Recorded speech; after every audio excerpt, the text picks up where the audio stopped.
All right, time to enjoy coffee. I need coffee. All right, so I have been making a list. As you can see, it says Partol. A whole heap of things written down on it. I'm going through the Nissan to make a definitive list of the things I want to do to it to make it a little bit better. At the moment, she runs fine. She drives straight and everything like that. So this is going to be just a long maintenance list, but also a list of things to improve it a little bit. And for the stuff I want to do in future, I don't have to worry about loading this up and taking it out and worrying about its maintenance and whether it's a comfortable drive. So we're going to go from front to back and we are going to have some fun. So first up, bull bar. Picked up this bull bar for I think about 120 bucks or 200 bucks from somewhere local. It's solid, it works. I lament that I don't have a winch, but yeah, it's not the be all and end all, to be brutally honest. If I find a winch bar cheap enough, I'll probably replace it, but for the moment she's doing the job just fine. Light bar, absolute fucking rubbish. I'm gonna get rid of it. Put in some new proper, probably Hella driving lights. Light bars are, I'm still not 100% sold on light bars. They're really cool. The LED technology is fantastic. With this light bar, as you can see, a lot of condensation inside. It is a piece of shit and gonna get rid of. Aerial bracket, I'll probably mirror that over there, or maybe put something there for extra antennas, but I've also got the roof rack too, so probably not. These lights, these driving lights, they're okay. I think some of the bracketry for them, yeah, there it is, that's the one. That screw down there is not engaged properly, so got to fix that. Into the engine bay, radiator is known good. Engine runs fine. A bit smoky, but that is always with a 4.2 litre diesel. Dual battery system, okay. I'll probably do another video on what I'm going to probably do with the battery system, so stand by. Fuel filtration's fine, charcoal canister's good. This actually needs to be reattached. I might do that now. I was charging this this battery here because it was unhooked for a while. So I give that a bit of a charge. Okay, this air cleaner is good. That air cleaner is good.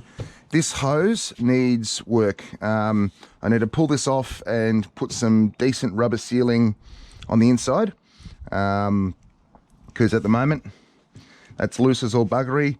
Water can get into there. I'm not happy with that, so that's going to get fixed. I know that the connection between this and the intake tube for this snorkel is perfectly fine, so that is all good. I don't like how it is very restricted, but yeah, I could probably put the old guard on there, but then I have to paint it and okay. Power steering, I need to tear that fucking thing apart. Power steering is utterly, it's like a fucking sieve. It's old, it leaks, the hoses are, yeah. Power steering is pretty much going to get a complete overhaul. The box itself is okay, probably needs a bit of a tighten, but the pump and its related hoses just leak. So, got to get that fixed. Aircon, I don't use. I'm not going to tear it off, but I don't use it. This battery is good, known good. New battery terminals, or terminal. So this one I've modified a little bit. That's the cable for the dual battery. That's to the starter. These are other things for the car itself, glow plugs and stuff. And this one goes to that driving light. As I said, getting rid of that driving light. Probably going to put the wiring for the driving light on that battery there, so I'm not draining this battery with lights. One thing about TD42s, you need a fucking top-notch battery. There's so much compression in that TD42. It needs a strong battery. Yeah. I mean, even trying to jump start it is difficult because it's just the compression is, there's so much compression in that motor. The starter motor just, it's, oh god, don't even get me started. Brakes good, oil filtration's good, earth strap is good, this is good. I probably will replace the clutch slave because I have noticed that the rubbers for that are starting to perish a bit, so got to get rid of that. Coming down here, you can see that I've replaced the steering dampener. The tie rod ends need to be done. I need to do the tie rod ends, and I'm probably going to replace, sorry, I'll completely mess that up. Steering dampener is replaced. I need to replace the tie rod ends because they're all just bad. And the steering arms themselves are good, but yeah, tie rod ends definitely need some work. The what do you call it? The ball joints are pretty good.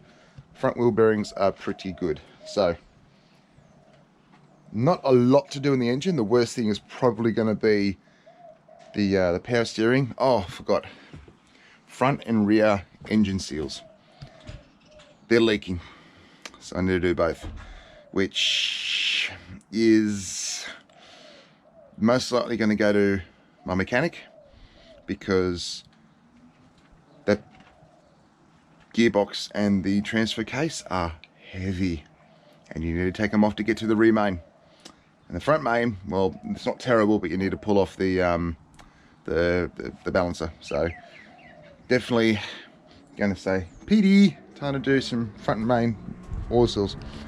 Okay, wheels and tyres will be a discussion for another day. They're going to get replaced. Coming around here, windscreen rubbers. You can see the windscreen rubbers there. I have brand new ones coming from Roadrunner Off-Road. They're all going to get replaced. All of them. This one, the front, and the two for the rear. As you can see, they are perished, leaking water into the cab. Right there and there. So it's all going to get replaced. Moving into the cab, you can see the water's been pooling there. It's been pretty much destroying the matting underneath. So I am going to have to basically tear the interior out, and it'll be a good chance for me to A, clean it, and B, put some sound deadening material and then replace the matting and then the vinyl cover. Nissans are noisy regardless of what you do to it. You could put sound deadening throughout the entire cab and it will still be noisy. So yeah, pain in bum. So that's going to be a job. Let's go through. Dash is fine. This is fine. I need to obviously put the DIN mount for the UHF in there. Put the AM FM radio there. I'm probably going to get another one of these, this unit. Cut it there, flip it upside down, and put it on top of the dash here. That will make a nice little pod that is the same width as there to there, or thereabouts. It'll look nice, it'll look factory. And I've seen a few bits and pieces on the Patrol forum doing the same thing. Seats themselves, well, driver's seat is cactus. That is going to get replaced or reupholstered. The frame itself is perfectly fine. This is broken. I need to fix that. The passenger seat is okay. I actually quite like the Nissan seats. I don't like putting the bucket seats in there from other cars. A, because you're fucking around with the mounts, and B, I don't like bucket seats that much. I really don't. I do like the flatter seats, but this definitely needs to be reupholstered. Rear seats will stay just fine. Will stay fine just for the moment because I still carry the dog. The cage, solid, all good. That's not going to go anywhere. I'll probably put some more discussion later about the electricals and what this whole back half of the car will do. And going back to the rear drawers, these drawers are perfectly fine. I do need to fuck around with the locking mechanism. They don't lock in per se, and they do slide in and out when I'm driving, but gives me a good platform for everything. So normally the fridge goes up here on the driver's side, I've got a sliding mount for that, plenty of room for other bits and pieces, and I just need to fit this back over there, and this is pretty good. Another philosophical discussion on rear drawers, and going to this door specifically, you can see the crack there. That is common with Nissans. It's a weak point. You're relying on not only this bracket up here and the bracket down there, but you're also relying on the other door. So this weak point here, I'm probably gonna have to, when I have the window out, grind the hell out of that and weld it, get some weld into it. It looks like it's already been bogged though, so I need to, yeah, that's gonna be an interesting job. With the wheels and tires that I'm probably gonna be putting on, won't have too much of an issue with the weight. They'll be much lighter. Roof rack itself, fairly new, works well. It is only a 3/4 length rack, so I'm not too fussed. It has mount points for lights and stuff, so that's all good. In terms of the underside,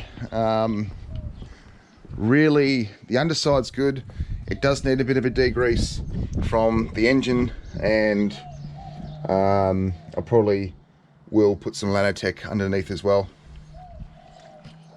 as a bit of a rust preventative measure. So going through the list, I'll go through the list with you. Power steering, hoses, clamps, tie rod ends, alternator. The alternator's okay, but Roadrunner do a new basically brand new one with a factory pump on it, so that comes in new hoses, so I'll probably get a new alternator. Window rubbers, they're on their way from Roadrunner. Rear door crack, front and rear engine seals. The clutch slave, as I said, the rubbers perished on that. When the gearbox is out, I may do the clutch, maybe. If it still has plenty of meat on it, I'll probably leave it. The wheels and tires, that is going to be another discussion on what wheels and tires I put on this thing, and it is going to be a bit of a departure from the wheels and tires that I've had in the past. The air inlet sealing, driver's seat, definitely the driver's seat, maybe the passenger seat as well, just to make it a little bit more comfortable on those long trips. As I said, I like the patrol seats, I'm used to them. I do not really like bucket seats, but definitely need to improve the comfort. Radio install with the dash, so I need to find another GQ Patrol dash pod, or a dash, or make a dash pod. Yeah, I was looking at the Department of Interior T-mount piece, so it has the thing up top, the T thing, and then the one up the middle. I may do that. It is going to also be another philosophical discussion on the direction of the car. So radio installs, the ham radio stuff, the CBs, the AM/FM radio, the sound system, the electricals. Yeah, all interesting. And then there'll be another discussion comparing this thing, the Amarok, to the Patrol, and the philosophies behind A, being the work car, what I can do with this, compared to B, being the older car and what I can do with this. Very big philosophical discussion on that. That's about it really. It's a bit of a list. It is going to be long and expensive. The window rubbers are coming in, they're on their way. I need to order things. I need to start thinking about design and whether I take the rear seats out, and crikey, I could keep talking for ages. Anyway, there'll be a lot more content on this thing. on the YouTube channel. A lot more content, because I like old patrols. I like this thing. This is my baby. I've had this for quite a long time, and there's been a long story with A, four-wheel drives in general, but B, Nissan Patrols. So anyway, I will see you soon. Don't ask me about the BGS videos. I'm not even going to go there, girlfriend. And I'm going to continue enjoying my coffee. I will see you on streams, twitch.tv/CommandersAllButDundee, obviously here on YouTube, and find me on the EDA Facebook page as well. All right, see yous.